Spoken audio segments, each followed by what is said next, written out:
Sports fans, PB&Z, Sports Chaos. And we're about 3.5 hours from the game up north in the house, Ohio State, Michigan. But first, little NFL talk. PB, how about them Cowboys? They beat Philadelphia last week, and then they come and knock off the other Super Bowl champion on Thanksgiving. Both games they had to come back in to win. Right now, I think the Cowboys are playing as well as any team in NFL. Debate me I on that. would, I mean, I don't know if I can.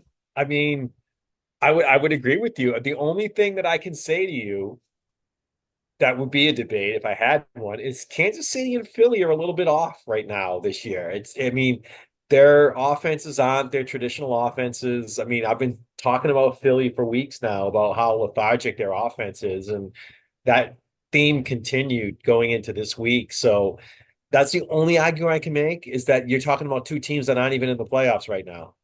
No So, way. Well, Eagles are in the playoffs. oh yeah, Eagles are. They're still winning the division. By the way, That's right. speaking of Philadelphia, that smoke that you mentioned is now probably fire after losing the Bears yesterday, right? In the Black Friday game. I mean, wow. Wow, unbelievable. AJ Brown had a big game, had 2 touchdowns, 100 plus yards. First time I think I heard this fact today. First time he's ever lost a game where he's had 2 touchdowns scoring in a game. Wow. And how about having two 100-yard rushes for the Bears with Swift and Monongai? I mean, how often in a season does a team have two 100-yard rushes? Especially Very against rare. that Philadelphia front seven is supposed to be their strength. So that's the other thing that's just surprising. By the way, we got to go back to one other game on Thanksgiving. Your Detroit Lions, at one point in time, are the best team in the NFC and probably the NFL. But man, they're at risk of not even making the playoffs potentially. Definitely going to be a wild card team at this point in time. In theory, they're 3 games down to the Packers because they've lost twice to them. They've been swept by the Packers this season, who all of a sudden are starting to look a little better. We thought they were going to be really good at the beginning of the year. Then they went through this lull where their offense was shaky. Jordan Love looked like Jordan Loveless. So all of a sudden the Packers are rolling a little bit. And by the way, we just mentioned the Bears. They're in first place in the NFC Central or North, whatever it is now, the NFC North. I Yeah. mean, this is just crazy at this point in time. Do you agree? Yeah, that division is legit. I mean, that's a tough division right there you're talking about, you know? And just imagine if the Vikings had any semblance of ability to play football this year. I mean, JJ McCarthy obviously hasn't been the answer. He hurt, he's out, but the Vikings are on any given day, the Vikings can beat you too. So you're talking about four really strong teams in that division. Six right now in the NFL. By the way, Thanksgiving, I think I was 2-1. What were you? 2-1 as well? No, because I didn't have the Cowboys. I had the Oh, that's Bengals though. right. I had Yeah, I had the Bengals. We all had the Lions. We didn't think the Lions would get swept by the Packers, so we all had the Lions. But Cowboys was a great pick by you. And I think Cincy was a great pick by me and you. I mean, they're also another Trouble. team, even though they on their winning streak. They're no, we called it. We called it on the show 2 days ago. And by the way, that division's so horrible. They're still in the running for. I mean, they're not going to get a wild card at this point in time. They have to win the championship, the title, the division title, in order to get in there. And by the way, the guys that are ahead of them have a tough game this week. We'll pick in a moment. But let's start with the team in Indianapolis. The Texans are going into Indianapolis. This game has a lot of implications as well. Who do you think wins this game? Yeah, and I mean, I'm looking at this time of the year, you have to. They always say play your best football after Thanksgiving, right? And here we are after Thanksgiving, and I look at two teams right now that are kind of going in opposite directions. I think the Texans are on a rise. They beat some good opponents, good quality teams, and Indy, on the other hand, some days they haven't really showed up as well. So they've lost two of their last three. And if you look at their schedule, it's kind of brutal going down the stretch with the opponents that they have. They still have to play Jacksonville twice. They still have to play Houston twice, Yep. right, in their own division. And then there's other games on their calendar that look pretty tough. So I'm going to make a bold prediction right now that Houston actually wins that division this year, and it all starts Okay. with this week with the Texans beating the Colts. I don't see the Colts losing this game at home. I think they had some time. Gonna let Jonathan Taylor roll, and if Jonathan Taylor can roll, Danny Dimes does not have to be a threat. So take Danny Dimes out of the game, Jonathan Taylor, run for 200, baby. Colts win that game. Okay, and G Money has the Colts as well, I believe, in that one too. So yeah, Okay. he does. Yeah, he All right. does. Minnesota had to play against their quarterback from last year, Seattle. Sam Darnold revenge tour starts tomorrow. JJ's not playing. The quarterback that they got rid of Sam Darnold for, some guy named May Brosmer. Do I have that Oh, right? Anyway, Max Brosman. Max Brosmer. Yeah, Max Brosmer is going to play undrafted quarterback, although the team Yeah, loves him. They say he plays really well. He had a great preseason. We'll see. I yeah, don't see how the Minnesota wins this game at all. I got Seattle winning it handily. yeah. I think Max Brosman actually he went to Minnesota, but he transferred there out of I think he went to UNH. Possibly, yep. I think he went to UNH or some school up there. And then he played a year or two there, and then he went to the University of Minnesota. But yeah, I mean, he hasn't really proven much, and I mean, like you said, he's undrafted. They picked up Desmond Ridder, I think the Minnesota Vikings did.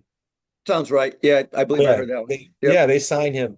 But to your point, I mean, Seattle at home right now. I don't know if I'd pick against them against anybody, let alone Minnesota. Yep. So Yep. I'm taking the Seahawks. G Money has the Seahawks too. All right. The Jets go up to North to Foxborough in a Monday night game. This game should be a blowout, but the Patriots maybe without two of their top offensive linemen, and that's the strength of the New York Giants. Their front seven can get off eight after people. Pat Burns is leading the league, I believe, in pressures, or second behind Micah maybe. They have a really good team. Abdul Carter hasn't come out of his number one status yet. I think this could be a game that he does erupt. I still think the Pats hold on to win. This game will be closer than people think. Yeah, it very well could be. You know, I'm confident in Mike Vrabel's ability to game plan against that weakness that they have, if you even want to call it a weakness. Uh, they might run the ball more, they might do some more screen passes, they might do some more quick slants or whatever, but they'll get the ball out of May's hand. They're not going to let the guy get killed back there. So maybe he just takes away the deep game, and we see how the Giants backfield can react to that. But I think it's going to come down to the Patriots defense and what can the Giants do on offense. This Dart's is this has got a 10-6 score written all over it. Dart's playing though, right? You know what? I haven't heard for sure, but I think they're better off with Jameis, to be honest with you. I think they're more a threat with Jameis. And by the way, the Giants, biggest blunder of the week last week, they're up by 3. There's 3 minutes left in the game. They're down by the goal line. Kick the field goal, makes was it who are they playing? Cincinnati? I forget who they playing. Make them go the Yeah. distance to win the game.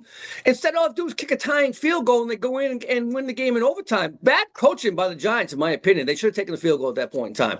Yeah, yeah, I agree. All right, Um, Falcons. Go ahead. I think I'm dying here. I got to go back in and plug in. I don't know why my battery's acting up. All right. Bills go Go to ahead. Steelers.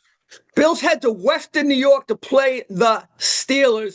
This game has big implications. The Bills right now are 3 games, I think, behind the Patriots because of the sweep. Oh, no, actually, Patriots haven't played them second time yet. So 2 games behind the Pats. Steelers are holding off with their dear life. We just talked about that a moment again with the Ravens. And even the Bengals an outside shot. I doubt it, but even the Bengals an outside shot. Who do you like in this game? Bills, Steelers.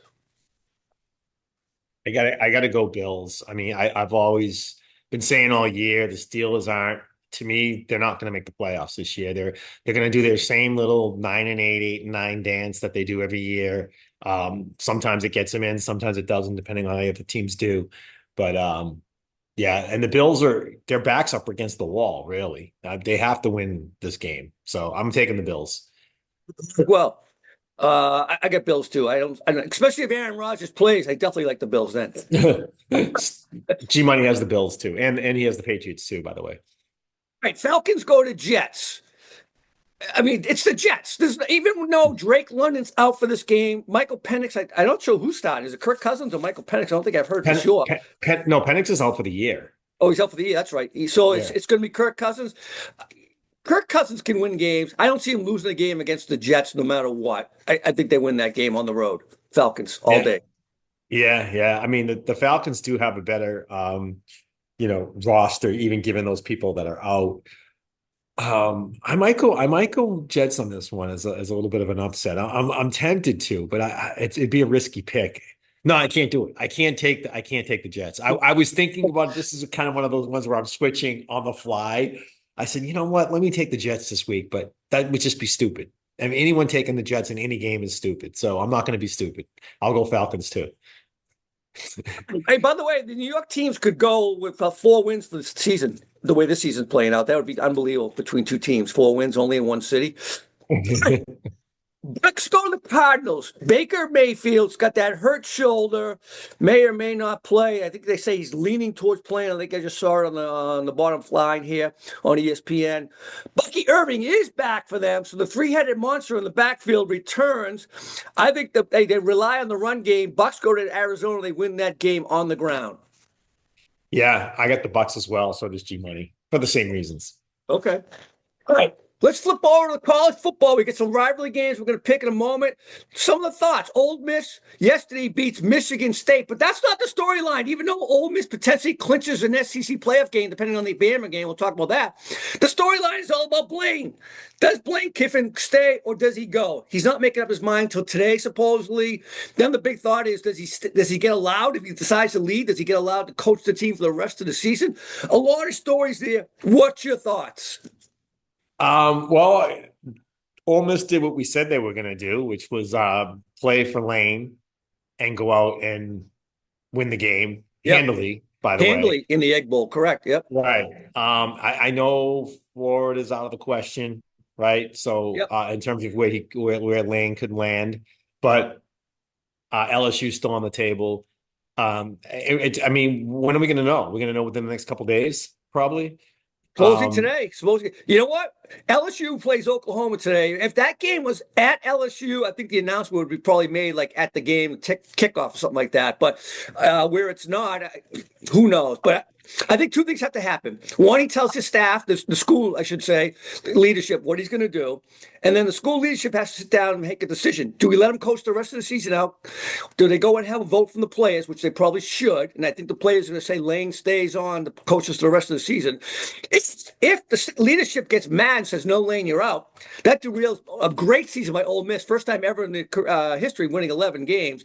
So we'll see. But that's the storyline of today, unfortunately, with good games going on, including the big one up north at the Big House. We're going to pick that game momentarily. But PB, I got to ask you, the ACC is just a complete. I mean, there's 6 schools that could be playing in the championship game. We won't know until a couple things happen today. The clearest route is SMU and Virginia if they both win. But should either one of those teams lose, and Virginia's got a tough rivalry game going on against Virginia Tech today.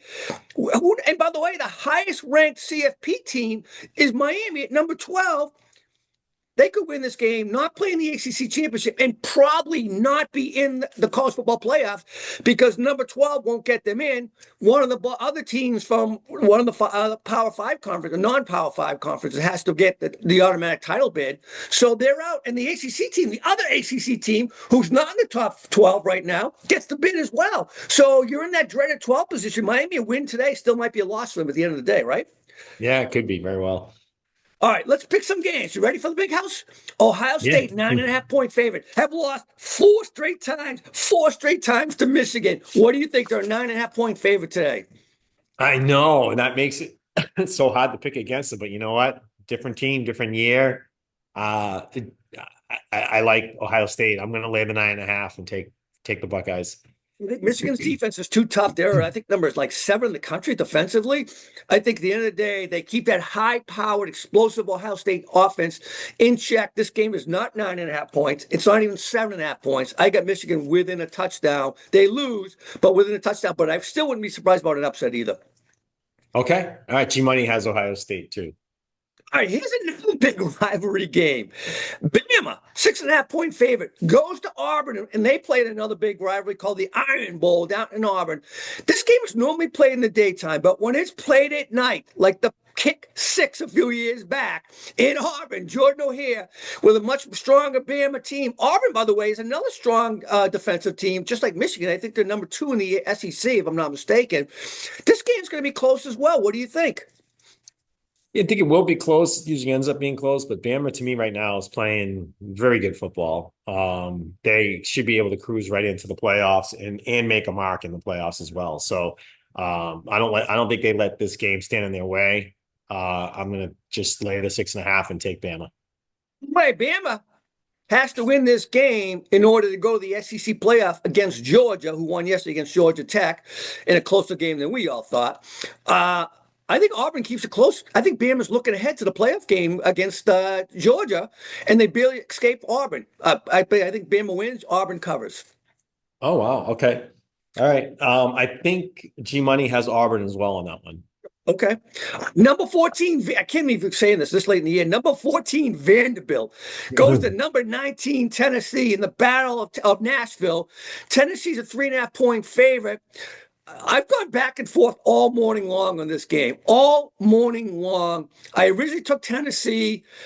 I'm going to go with your theory. Z, don't change it. I'm going to stay with Tennessee, but Diego Paiva could actually win this game easily, I think. But I see Tennessee. I'm going to still stay with my pick, Tennessee by 3.5. Yeah, I'm going to take the points on this one. G Money is as well, by the way. He's got Vanderbilt. So Vanderbilt. All right. 3.5 points. I think they can keep it within a field goal or even win the game outright. Yeah, Diego Pava. By the way, the kid from Texas A&M lost to Texas yesterday. We didn't mention that earlier. That kid, the quarterback we thought could be in the Heisman running, probably sealed his fate there due to that loss to the Longhorns. But that all of a sudden opens the door to Diego Paiva, I think. If he has a great game today, I think Mendoza automatically probably clinched it.